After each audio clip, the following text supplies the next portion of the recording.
All right, so what I'm going to do right now is I'm going to teach you guys how to have a monster first 10 days in the job. I told you I wasn't going to sugarcoat anything. This isn't a magic silver bullet or anything like that. This is exactly how you blow it up for your first 10 days in the job. So 7 tips. Tip number 1 is ABCD, which stands for always be creating demos. Every opportunity you have to create a presentation, definitely set that presentation up. If the person's married, 30 to 60, they live in a home anywhere in Fairfield County, you do a presentation for that person. Don't think you're inconveniencing them, bothering them in any way, because they should be so lucky you called them in the first place. You have the best product of its kind anywhere in the world. It's going to save them hundreds of thousands of dollars over the course of the time that they're using the products. It's going to be one of the best things they buy all year long. So do them the service and do them the favor of contacting them and getting a presentation lined up. Nothing negative could ever happen from you contacting that person. Only positive things that can only move your business forward. So anybody that you can contact, make sure that you set up a presentation with that person.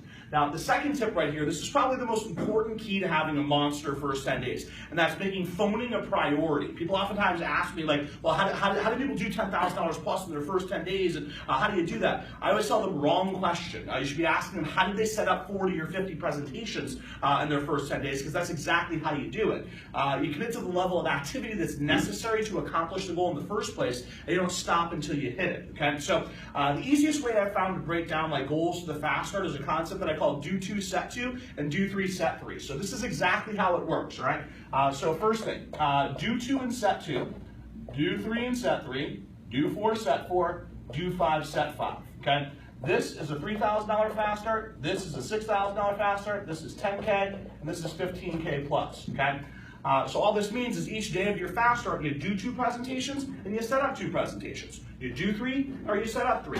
You do 4 and you set up 4. You do 5 and you set up 5. It's a really simple concept, okay? And you should make sure you have enough phone time in your schedule to accommodate for that. So realistically, some of you guys probably care more about your fast start goal than I do. My goal for your first 10 days is to make sure you're a wildly successful and proficient representative. You know how to phone, you know how to close, you know how to do recommendations, you manage your time effectively, you're set up for success long-term with the company. So I'm not concerned necessarily with what your goal is, I'm just concerned that with whatever your goal is, you have a plan for how you're going to get there, and you're willing to follow through with it and execute it, okay?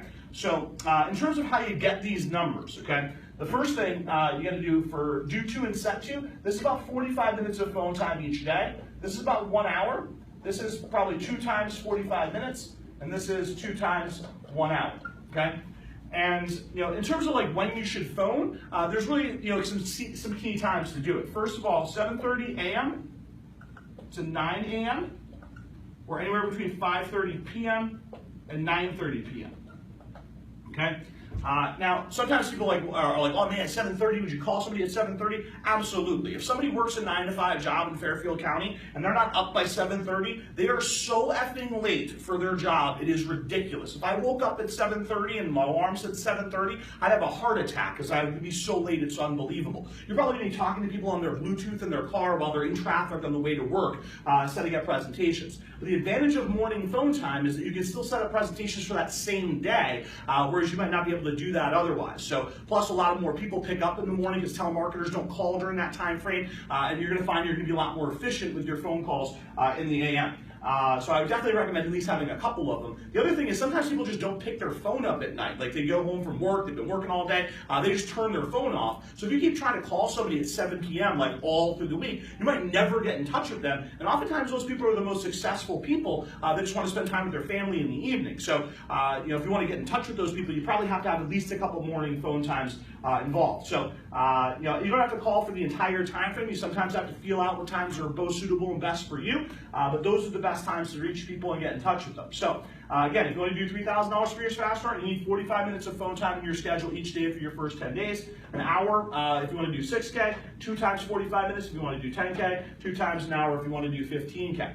Now, what I'll tell you is most of our representatives right now are kind of gravitating towards this schedule right here, the do 3 and set 3, because once you're finished with your fast start contest, most people just kind of settle into a schedule where they're doing like about 3 presentations a day, 4 or 5 days a week, but anywhere between 12 and 15 presentations, so they have a couple days off. So it's a pretty easy transition if you're used to doing 3 demos a day and the phone time that it takes in order to accomplish that during your fast start. You just settle in a more routine, consistent schedule afterwards, with a few less days a week. but now we've lasted through a couple of the promotion levels, and you already have a little bit of confidence under your belt. You're better at the job. I know when you settle into that routine and consistent schedule, you're just doing it at a substantially higher level of skill and a substantially higher level of pay. I'm not saying that that's required. I'm just saying that it's a very intelligent approach to the fast start contest to put everything you got into it when you first get started and then settle in that routine, consistent schedule later, just making more money and being more skilled. Okay?